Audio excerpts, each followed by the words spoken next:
అందరికీ నమస్కారాలు.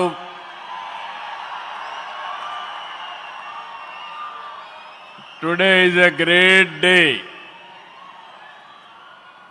ఆంధ్రప్రదేశ్ చరిత్రలో శాశ్వతంగా లిఖించదగ్గ రోజు. ఇలాంటి సమావేశానికి ఏదైతే అమరావతి రాజధాని పనులు నిలిచిపోయినాయి, ఆ రోజు మన ప్రధానమంత్రి గారే ఫౌండేషన్ వేశారు. 5 సంవత్సరాలు విధ్వంసం జరిగింది. మళ్ళీ ప్రధానమంత్రి గారు నేరుగా వచ్చి ఈరోజు పునఃప్రారంభం చేస్తున్నారంటే దీనికంటే మంచి రోజు చరిత్రలో మనకి ఏ రోజు లేదని మరొకసారి మీ అందరికీ విజ్ఞప్తి చేస్తున్నాను. అలాంటి ప్రధానమంత్రి నరేంద్ర మోడీ గారికి రాష్ట్ర ప్రజలందరి తరపున మనస్ఫూర్తిగా స్వాగతం, సుస్వాగతం, ప్రత్యేకమైన అభినందనలు. His excellency governor of Andhra Pradesh Nazeer గారు, గౌరవ కేంద్ర మంత్రులు, ఉప ముఖ్యమంత్రి మిత్రుడు పవన్ కళ్యాణ్ గారు,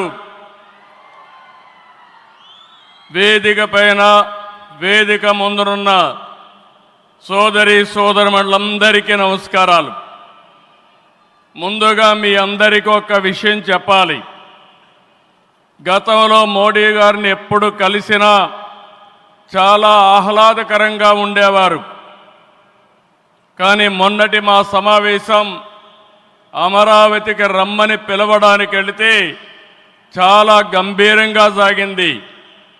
దీనికి కారణం, ఏకైక కారణం, ఉగ్రవాదుల దాడిలో నా దేశ ప్రజలు ప్రాణాలు కోల్పోయారనే ఆవేదన మోడీ గారిలో నేను చూశానని చెప్పి మరొకసారి విజ్ఞప్తి చేస్తున్నాను. అందుకే ఈ సందర్భంగా మీ అందరి తరపున వారికి విజ్ఞప్తి చేస్తున్నాను. ఉగ్రవాదాన్ని అణిచివేయడానికి ప్రధాని మోడీ గారికి కేంద్ర ప్రభుత్వం తీసుకునే ప్రతి చర్యకు మేము అండగా ఉంటామని ప్రతిజ్ఞ చేస్తున్నాం. मोदी जी, हम आपके साथ हैं. आंध्र प्रदेश के 5 करोड़ लोग आपके साथ हैं. पूरा देश आपके साथ हैं. ఒకసారి గట్టిగా చెప్పండి, వందే మాతరం, వందే మాతరం. నేను వందే అంటే మాత్రం అని గట్టిగా చెప్పాలి.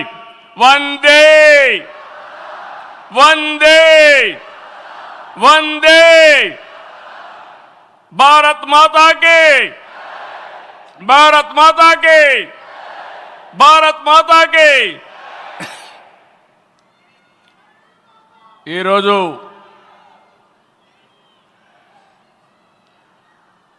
భారతదేశం మొత్తం మోడీ గారి నాయకత్వంలో ఈరోజు సంపూర్ణంగా సమర్థించే పరిస్థితిలో ఉన్నారు. ఈ సందర్భంగా ఒక్క విషయం మీ అందరి దృష్టికి తీసుకురావాల్సిన అవసరం ఉంది. ఎప్పుడైనా సరే ఒక ఫ్యామిలీ, ఒక ఇండస్ట్రీ, ఒక కాన్స్టిట్యుయెన్సీ, ఒక కంపెనీకి దేనికైనా ఎఫెక్టివ్ లీడర్ ఉంటే ఆ ఇండస్ట్రీ బాగుపడుతుంది. Today I am proudly saying, right time, right leader for the nation, that is Narendra Modi ji. Very strong leader, balanced leader. Prapancham mottam, all over the world, people are accepting his leadership. That is the greatness of Narendra Modi ji. All these things, all of us have to understand. Modi ji became Prime Minister in 2014. India was ranked 10th in the world economy. Modi ji has brought the country from 10th place to 5th place in his 11 years rule. According to IMF, our country is expected to surpass Japan and reach 4th place this year. It will also surpass Germany and reach 3rd place by 2027. Now, 2047, through Vikasit Bharat, our Prime Minister is planning to make India number 1 or 2. That is possible only with Narendra Modi ji.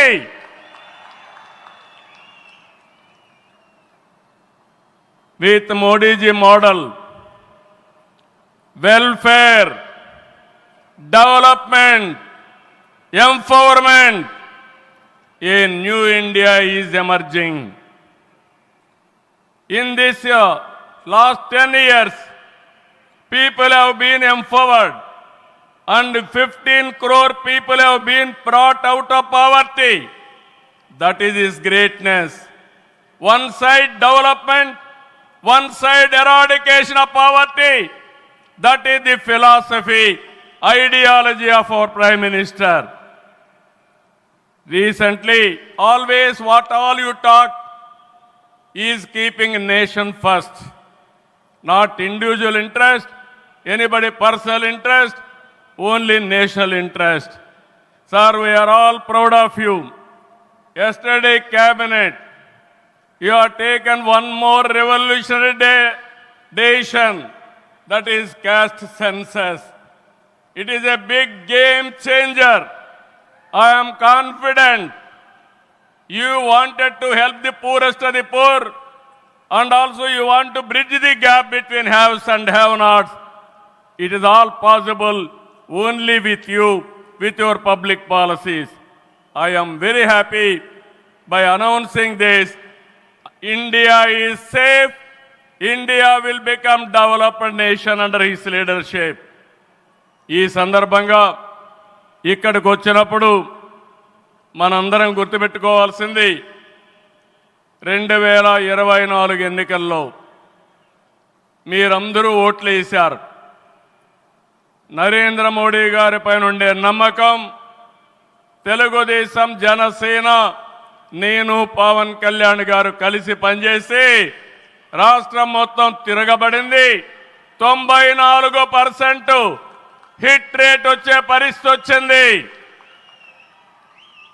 ఆర్థిక వ్యవస్థ అగమ్యగోచరం, ఏం చేయాలనో తెలియని పరిస్థితి. నేను 4వ సారి ముఖ్యమంత్రి, కానీ ఎటు చూసినా ఆఘాతమే. అలాంటి సందర్భంలో వెంటిలేటర్ పైన ఆర్థిక వ్యవస్థకి కేంద్రం, వ్యక్తిగతంగా నరేంద్ర మోడీ గారు ఆక్సిజన్ ఇచ్చారు. ఇప్పుడిప్పుడే రికవర్ అవుతున్నాం, వెంటిలేటర్ నుంచి బయట వచ్చాం. ఇంకా కొన్ని రోజులు సహకారం వస్తే ఒక బలమైన ఆర్థిక వ్యవస్థగా ఆంధ్రప్రదేశ్ని రూపకల్పన చేస్తామని హామీ ఇస్తున్నాం. 2014 రాజధాని లేని పరిస్థితిలో మనం పాలన ప్రారంభించాం. విభజన వల్ల ఉన్న రాజధాని తెలంగాణకి వెళ్ళినప్పుడు మనం రాజధాని లేకుండా బయట వచ్చాం. అమరలింగేశ్వర స్వామి ఆలయం కొలువైన పుణ్యభూమిగా, శాతవాహనుల రాజధానిగా, బౌద్ధుల ఆత్మహత్య కేంద్రంగా, కృష్ణమ్మ తీరాన విరసిల్లిన అమరావతిని రాజధానిగా ఎంపిక చేసుకున్నాం. అమరావతి కేవలం ఒక నగరం కాదు, 5 కోట్ల ప్రజల సెంటిమెంట్. ప్రజల ఆత్మ గౌరవానికి, ఆత్మవిశ్వాసానికి, ఆశలకు, ఆకాంక్షలకు ప్రతిరూపం. ప్రపంచంలో ఎక్కడా లేని విధంగా 29,000 ఎకరాలు, 29,000 మంది రైతులు, 34,000 ఎకరాలు భూమి రాజధానికి ల్యాండ్ పోలింగ్ కింద ఇచ్చారంటే ఒక భారతదేశానికే కాదు ప్రపంచానికే ఇది ఒక చరిత్ర. అలాంటి నిర్మాణం తలపెడితే దానిపైన మనం చూశాం విధ్వంసం 5 సంవత్సరాలు.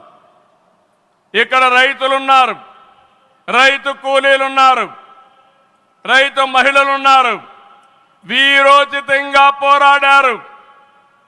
మీ పోరాటం వల్లనే ఈరోజు అమరావతికి మళ్ళీ పనుల పునఃప్రారంభం అయిందంటే అది మీ అందరి విజయం అని మరొక్కసారి విజ్ఞప్తి చేస్తున్నాను. బాధలు పడ్డారు, అవమానాలు పడ్డారు, లాఠీ దెబ్బలు తిన్నారు, జైళ్లకు పోయారు. అయినా కూడా ఎక్కడ కూడా మీరు వెనకాడలేదు. Hands of. ఇలాంటి ఉద్యమాన్ని నా చరిత్రలో ఎప్పుడూ చూడలేదు, మళ్ళీ చూస్తానని కూడా నమ్మకం లేదు. అలాంటి ఉద్యమం చేసిన ఉద్యమకారులందరికీ సెల్యూట్ చేస్తున్నా.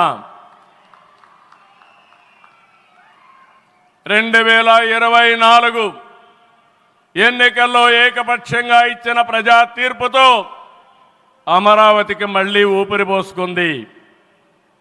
10 నెలల్లో సవాళ్లను అధిగమించి కేంద్ర సహకారంతో మోదీజీ ఆశీస్సులతో అమరావతి నిర్మాణాల్ని పట్టాలెక్కించాం.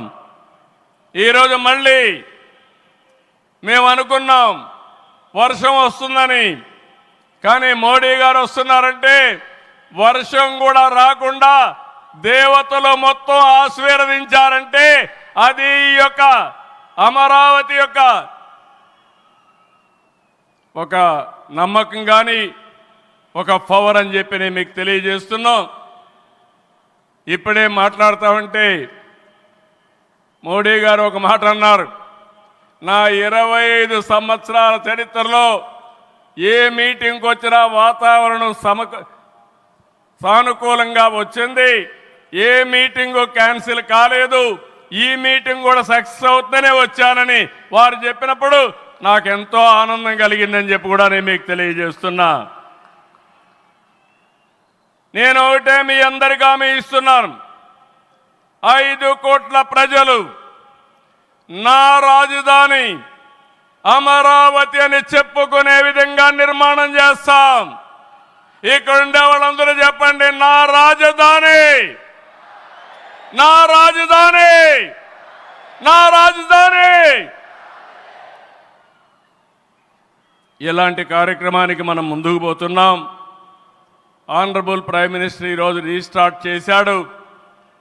మళ్ళీ I'm requesting honourable prime minister, after 3 years he has to come for inauguration of new capital. We are confident of building within 3 years time. With your kind cooperation we will get it done.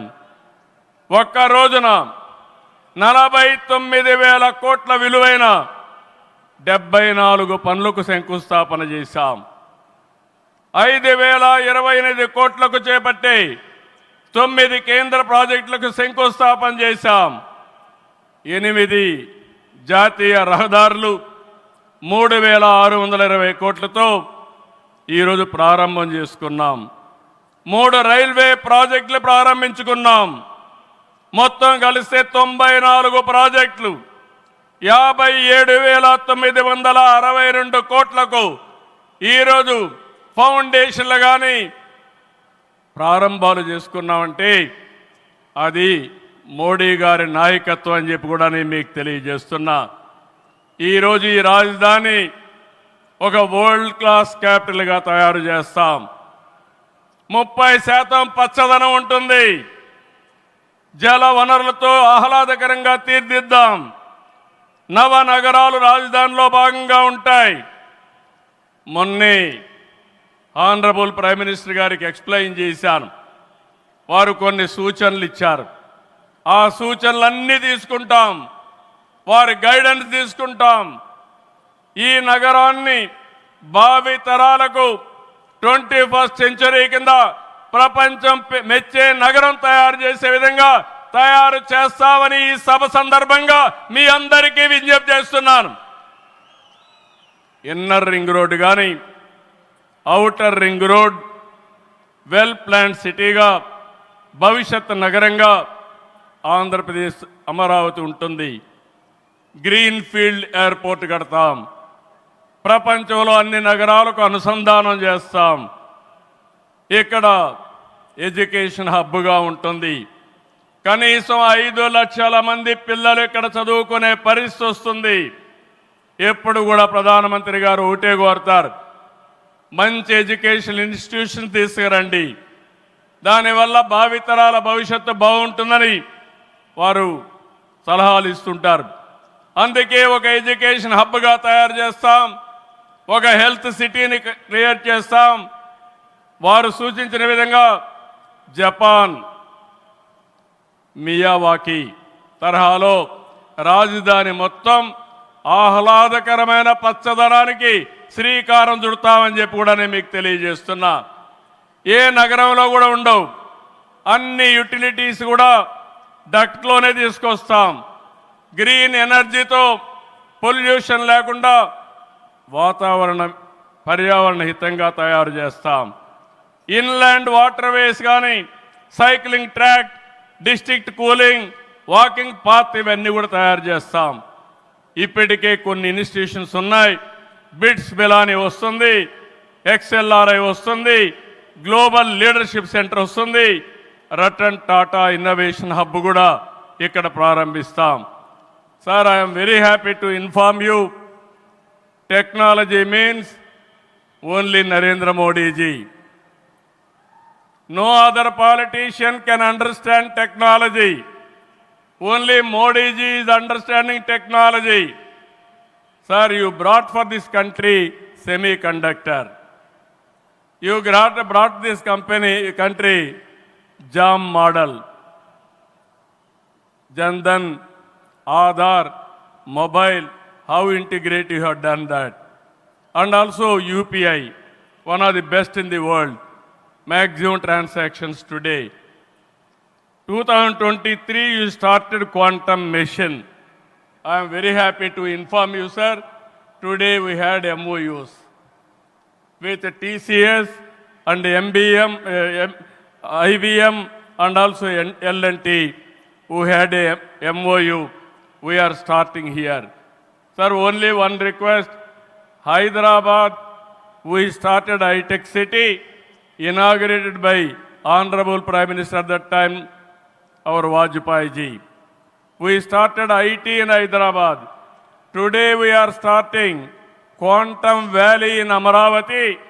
We are focusing AI. Always you are guiding me. AI is the game changer. With this we are moving forward.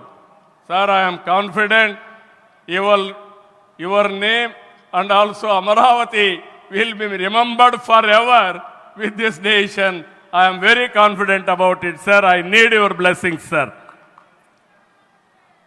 ఒక అమరావతిని అభివృద్ధి చేయడమే కాదు, 26 జిల్లాలను అభివృద్ధి చేస్తాం. 14-19లో అన్ని education institutions వస్తే అన్ని ప్రాంతాల్లో కూడా పెట్టాం. కేంద్ర సహకారంతో 2027కి పోలవరం పూర్తవుతుంది. ప్రధానమంత్రి గారు సూచనిచ్చే విధానం ప్రకారం రాష్ట్రంలో నదుల అనుసంధానం కూడా పూర్తి చేస్తాం. ఇది కాకుండా భోగాపురం ఎయిర్పోర్టు నెక్స్ట్ ఇయర్కు పూర్తి చేస్తాం. విశాఖపట్నం స్టీల్ని మళ్ళీ ఆంధ్రుల ఆత్మాభిమానాన్ని నిలబెట్టే విధంగా 11,440 కోట్ల రూపాయల ప్యాకేజ్ ఇచ్చారు. దానికి మనస్ఫూర్తిగా ధన్యవాదాలు. విశాఖపట్నం రైల్వే జోన్ వచ్చింది, దానికి కూడా కేంద్రానికి అభినందనలు. గూగుల్, TCS వస్తూ ఉన్నాయి. 1,43,000 కోట్లతో ఆర్సిలార్ మిత్తల్ స్టీల్ ప్లాంట్ పెడుతున్నాడు. దానికి అడ్డంకులుంటే అవన్నీ తొలగించారు, పూర్తిగా సహకరించారు. దీనికి మనస్ఫూర్తిగా ధన్యవాదాలు సార్. వెనుకబడిన రాయలసీమ పైన ఎక్కువ ఫోకస్ పెట్టాం. హార్టికల్చర్ హబ్గా తయారు చేస్తాం. సీమలో డిఫెన్స్ సంస్థలు, హైకోర్టు ఏర్పాటు చేయడానికి, హైకోర్టు బెంచ్ ఏర్పాటు చేయడానికి అన్ని ప్రయత్నాలు చేస్తున్నాం. లేపాక్షి ఓర్వకల్ కారిడార్లో aerospace, automobile, drone city, green energy ప్రాజెక్టులు తీసుకొస్తాం. రామాయంపట్నంలో బీపీఎల్ రిఫైనరీ వస్తూ ఉంది. తిరుపతి అతిపెద్ద స్పిరిచువల్ హబ్గా తయారు చేస్తాం. కడపలో స్టీల్ ప్లాంట్ వస్తుంది. కొప్పర్తి, ఓర్వకల్ ఇండస్ట్రియల్ నోటుకి కేంద్రం సహకరించారు. ఇటీవల కాలంలో ప్రధానమంత్రి గారు విశాఖపట్నం వచ్చి ఎన్టీపీసీ గ్రీన్ హైడ్రోజన్ కూడా శంకుస్థాపన చేశారు. నా ఇవన్నీ చేసినప్పుడు ఇవన్నీ సాధ్యమేనా అంటే డబల్ ఇంజన్ సర్కారు వల్ల, కేంద్ర ప్రభుత్వ సహకారం వల్ల సాధ్యమయ్యాయని మరొకసారి మీ అందరికీ విజ్ఞప్తి చేస్తున్నాను. ప్రధానమంత్రి గారు ఎప్పుడు కూడా అభివృద్ధి వైపు ఉంటాడు. దేశాన్ని ముందుకు నడిపించాలి. ఎంత తొందరగా నడిపిస్తే అంత మంచి జరుగుతున్న కోరుకునే వ్యక్తి. వారి ఆశీస్సులతో ముందుకు పోతాం. తొందరలోనే మళ్ళీ ఒకసారి రమ్మని వారిని కోరుకుంటున్నా. వస్తాను కూడా హామీ ఇచ్చారు. జూన్ 21వ తారీఖున విశాఖపట్నంలో 10th yoga day, 10 years yoga day జరుపుకుంటున్నాం. అది గ్రాండ్గా చేసి ప్రపంచానికే యోగా మనం ఇచ్చే పరిస్థితి వస్తుంది. అది ప్రధానమంత్రి నరేంద్ర మోడీ గారు ప్రపంచానికి ఇచ్చే కానుకని చెప్పి కూడా నేను మీకు తెలియజేస్తున్నా. ఈ యోగా వల్ల చాలామంది ఆరోగ్యం బాగవుతుంది, కాన్సంట్రేషన్ పెరుగుతుంది. అది నమ్మిన వ్యక్తి నరేంద్ర మోడీ గారు. నమ్మడమే కాదు, దీన్ని ప్రమోట్ చేస్తున్నారు. మళ్ళీ తొందరలో వారు వస్తున్నారు. వారు రాక మనందరికీ ఒక స్ఫూర్తి, ఒక టానిక్ అని చెప్పి మరొకసారి తెలియజేసుకుంటూ ఈ కార్యక్రమానికి వచ్చినటువంటి మీ అందరికీ పేరు పేరున మనస్ఫూర్తిగా ధన్యవాదాలు, నమస్కారాలు. జై హింద్, జై అమరావతి, జై ఆంధ్రప్రదేశ్. భారత్ మాతా కి, భారత్ మాతా కి, భారత్ మాతా కి.